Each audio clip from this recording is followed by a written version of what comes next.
Oq Ostona bobo maqbarasi.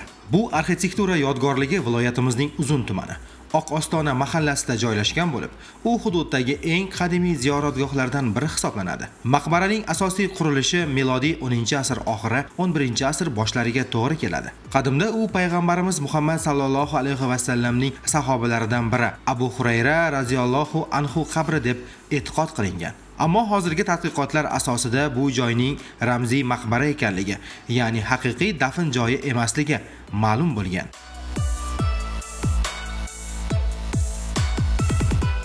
Bu yerda ulug' sahoba Abu Hurayra radhiyallohu anhu bobomizni ramziy qabrlari bor. Bu kishilar 7-asrning oxirlarida bu yerlarga bir muddat islom da'vati uchun kelgan. Bino Samoniylar davrida qurilgan. Abu Hurayra radhiyallohu anhu bobomiz asllari o'zi Yamanlik bo'lgan.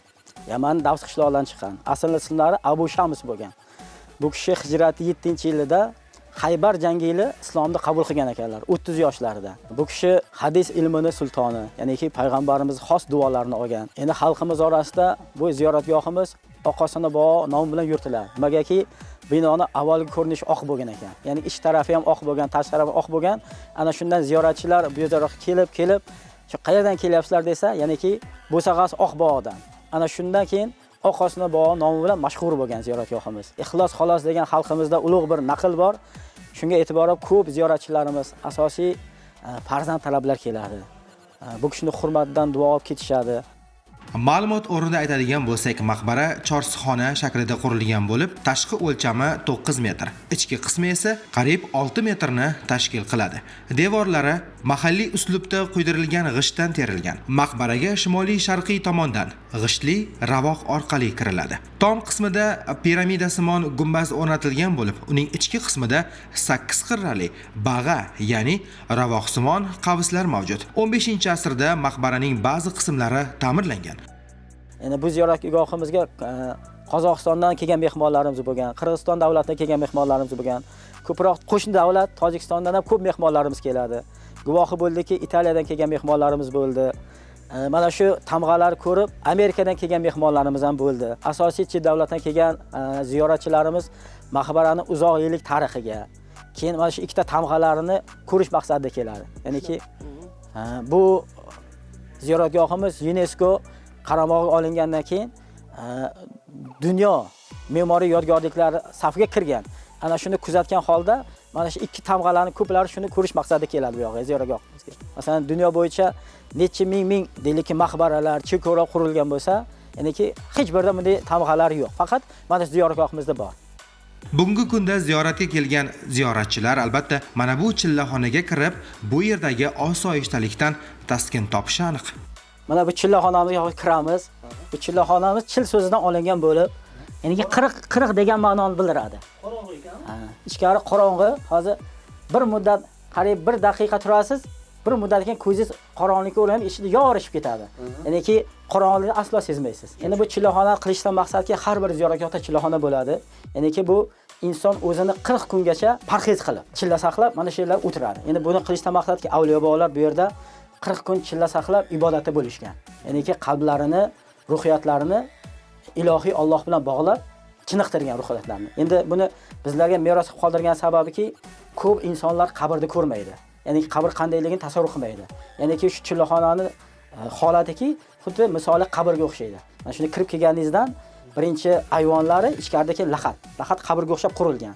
Endi inson bu yerda o'tirib, ozroq o'tirgandan keyin bir muddatdan keyin tafakkur boshlanadi, qalbida jarayon boshlanadiki, ertaga keladigan joyim shunday ekan. Mana shunday qorong'i joyda yotar ekanman degan maqsadda o'zini ruhiyatini tarbiyalaydi. Ya'niki oxiratga bo'lgan e'tibor kuchayadi. Ana shu maqsadda chillaxona qurilgan. Kelgan odamlar bu yerga o'tirib Qur'on o'qiydi. Qur'on o'qigandan keyin bir muddat o'zlarini qalblarini taskin toptirib, ya'niki dunyoviy ishlarini, oxirat ishlarini o'ylab turib, o'zlariga reja tuzadi qaytadan. Ya'niki oxirat uchun mana bu ishlar qilsam bo'lar ekan, dunyo uchun mana bu ishlar qilsam bo'lar ekan degan ma'noda o'zlariga reja tuzadi. Chillaxonamiz ham o'sha tarixiy, qariyb tarixi 1000 yilga boradigan. Bu chillaxona ham shu 10-asrda oxiri, 11-asr boshlarida qurilgan. Ya'niki o'sha paytda ustalari ham ya'niki mukammal usta bo'lgan ekan. Qani g'ishtlarni mukammal chiroyli terilgan. Chillaxona 10-asr oxiri, 11-asrda qanday holatda qurilgan bo'lsa, ana shu holatda saqlanib turibdi. Ya'niki bu yerga hech qanday ishlov berilmagan. G'ishtlar ham o'zini holatda turibdi, shunday holatda. Endi chillaxonamiz ba'zi manbalar keladiki, bu yerlardan Afg'onistonga yo'l o'tgan deydi, Samarqandga yo'l o'tgan deydi. Mana shunday rivoyatlar bor. Lekin chillaxonani ichkarisida 7 xonalari bo'lgan deydi. Ya'ni bunga urg'uki, o'sha avliyobolar yana ham qalbimiz toblansin, yana ham chiniqsin degan ma'noda ichkariroq kirib borgan bo'lishi mumkin. Qabrda asl mohiyatni ko'rish maqsadida. Lekin yo'l yo'q. Lekin rivoyatlarda shunday rivoyat qiladi. Endi ba'zi shunday joylari borki, avliyolar shu o'tirgan joyida boringki qo'shni davlatda turgan avliyolar bilan suhbat qilgan. Ularga ilohiy qudrat berilgan shunday. Ruhan suhbat qilavergan. Ana shuni e'tibordan muloqoti bo'lgan. O'shuni e'tibordan balki ziyoratchilarimiz orasida falon joyga yo'l ketgan bo'lishi mumkin degan rivoyatlar kelib qoladi-da. Bu ichkari xonalari bor yana. Ichkari qara xonalar kirib ketadi. Chillaxonani mana shu yeri birinchi xonalari kengroq qilingan. Endi ichkariga kirgan sari chillaxonaning ichkari xonalari torayib boradi. Ya'ni bunda ham bir ibratli narsa borki, shu qabrga inson o'zini tayyorgarlik ko'rishni maqsadida. Ha, bismillah. Hozir mana biz chillaxona ikkinchi xonasiga kirib boryapmiz. Ikkinchi xonalari.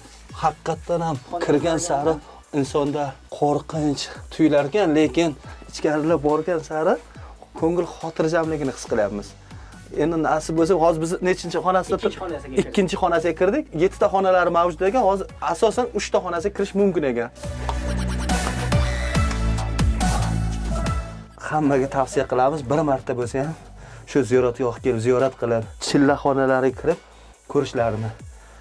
Bir boshqacha his-tuyg'uni uni ta'riflash iloji yo'q. Boshqacha his-tuyg'uni his qilasizda kelib.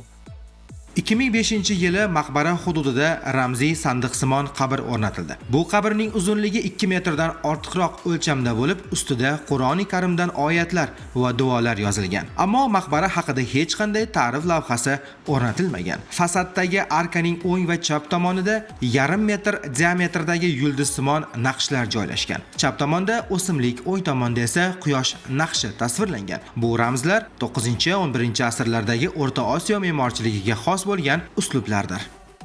Ziyoratgoh qurilgandan keyin buni atrofiga asta-asta xalqimiz kelib qabrlarini, mayitlarni qo'yishni boshlaganda, ya'ni yana bir tomoni shundayki, bu yerga qabrga mayitni olib kelgan insonlar qabrga qo'yib turib, bir modda Qur'on tilovat qilib o'tganlar ruhiga bag'ishlab, keyin bu Oqoston bobomiz ham ziyorat qilib ketadi kelib.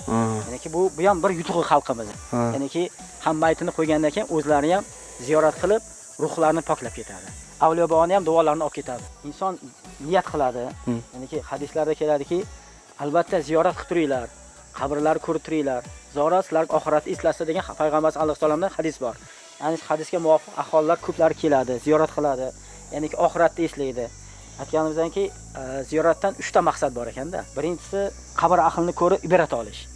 Ikkinchisi o'tganlarga Qur'on bag'ishlab, o'tganlarning rizoligini olish. Keyin uchinchisiki har bir avliyolarning o'zi Alloh tomonidan bergan karomatlari bor. Ana shu karomatlardan bittasiki avliyolarning nomi zikr qilinganda, duoga avliyolarning nomi qo'shilganda Alloh azza va jalla duoni qabul qilishdan hayo qilar ekan. Ya'ni bu kishilar hurmatidan duolar ijobat bo'lar ekan. Ana shu maqsadda ziyoratga kelib turiladi. Oq Ostona bobo maqbarasi mahalliy aholi uchun muqaddas ziyoratgoh hisoblanadi. Mazkur ziyoratgohga 2001-yilda homiylar tomonidan zamonaviy tahoratxona qurib berilgan bo'lsa, 2023-yilda Vaqf xayriya jamoat fondi hamda homiylar tomonidan 400 o'ringa mo'ljallangan oshxona qurib bitkazildi. 2023-yil Vaqf xayriya jamoat fondi tomonidan shu yerlarni obod qildik. Juda xarob bo'lib yotardi. Ikki tarafimiz qabriston edi. Qabristondan ajratib oldik majmuamizni. Keyin ziyoratchilarimizga sharoitlar yaratish maqsadida tashqaridan, qabriston tashqarisidan oshxona qilindi. 200 o'rinli joy qilindi, supa, qushxona qilindi zamonaviy. Hozir ziyoratchilarimiz kundan kunga ortib bormoqda. Avval mana shu joylarimiz chang yozda, qishda loy bo'lardi. Qo'shni mamlakatlardan, Tojikistondan, Qirg'izistondan ziyoratchilarimiz kelsa biz uyalardik. Hozir esa shunday sharoitlar yaratildiki, kelayotgan mehmonlarimiz ham juda O'zbekistonimizni maqtab ketyapti. O'shani hisobidan kelayotgan ziyoratchilarimiz oqimi yana kundan kunga ko'payib bormoqda. Qo'shni davlatlardan, chet eldan, Italiya, Ispaniyadan, Amerikadan keldi. O'sha qadimiy maqbaramizni o'rgangani. Men o'shalar bilan qo'shilib yuraman. Men o'zim xursand bo'lib ketaman ularni hayratga tushayotganini, shunday sharoitlar bo'layotganini. Uzun tumanida ko'plab tarixiy va madaniy obyektlar bo'lib, ular mahalliy va xorijlik sayyohlarni doimo o'ziga jalb qilib kelgan. Maqbara sifatli restavratsiya qilingan bo'lib, 2005-yildagi qayta tiklash ishlari natijasida yangi ruh berilgan. Oq Ostona bobo ziyoratgohiga yiliga 25-30 ming nafar mahalliy, 4-5 nafar xorijiy sayyohlar tashrif buyuradi. Ayniqsa so'nggi yillarda mamlakatimizda turizmni rivojlantirishga qaratilgan e'tibor samarasi o'laroq ushbu joyda ham sayyohlar uchun qator qulaylik va imkoniyatlar yaratildi. Muhtaram Prezidentimiz tomonidan tarixiy me'moriy obidalar, ziyoratgohlar, qadamjolarga juda katta e'tibor qaratilib kelinmoqda. Hozirgi kunda shu jumladan bizning Uzun tumanimizdagi mana shu Oq Ostona me'moriy yodgorlik majmuasi ham shu nazardan chetda qolmadi desak to'g'ri bo'ladi. Uzun tumanida jami bo'lib 28 ta madaniy meros obyektlari bo'lib, asosan e'tiborga molik bo'lgani mana shu Oq Ostona bobo ziyoratgohi bo'ladi. Bunda hatto qo'shni Tojikiston, Qirg'iziston davlatlaridan ham turistlar, ziyoratchilar tashrif buyuradi. 2023-yilda vaqf jamoat fondi tomonidan mablag' ajratilib, bu yerda ziyoratchilar uchun sharoitlar yaratildi. Buning natijasida bizda hozirgi kunda ichki turizmni rivojlantirish, xorijiy turistlar oqimining ko'payishiga asosiy sabab bo'lib kelmoqda. Shubhasiz, bu kabi boy o'tmishimizdan so'zlovchi muqaddas go'shalarni obod qilish, bu maskanlarda mangu orom topgan ajdodlarimiz ilmiy merosini o'rganish va targ'ib qilish hamda kelgusi avlodga bor holicha yetkazish bugun oldimizda turgan muhim vazifalardan biri sanaladi.